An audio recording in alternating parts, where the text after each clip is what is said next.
ఏమి చెప్పరు. అంటే ఇది పెద్ద చిక్కు సమస్య. అవి విడదీయాలంటే చెప్పొచ్చు మనం, కానీ అది ఇంకా ఎవరెవరి అందరూ హట్ అవుతారు. ఫస్ట్ ఆఫ్ ఆల్ విని ఆచరించకపోయినా కనీసం అర్థం చేసుకునే పరిస్థితి ఉంటే ఆచరిద్దామా లేదా అని అతను ఆలోచిస్తాడేమో.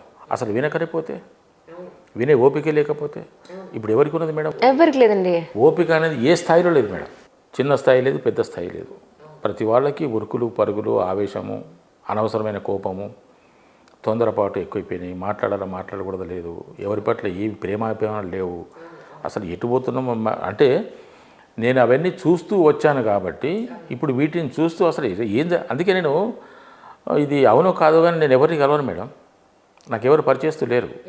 ఇల్లు, లొకేషను, డబ్బింగ్ స్టూడియో, ఈ 3 తప్ప నాకు ఇంకోటి తెలియదు. మీరు ఎప్పుడు కూడా ఈ ప్రీ రిలీజ్ ఈవెంట్స్ కానీ సక్సెస్ మీట్స్కి కానీ నేను వాటికి కూడా అటెండ్ అవ్వను మేడం. ఇక ఏంది మేడం, అనవసరంగా భుజాలు చరుచుకోవడం తప్ప, భుజాలు చెప్పు తప్ప ఇంకేం ఉండదు.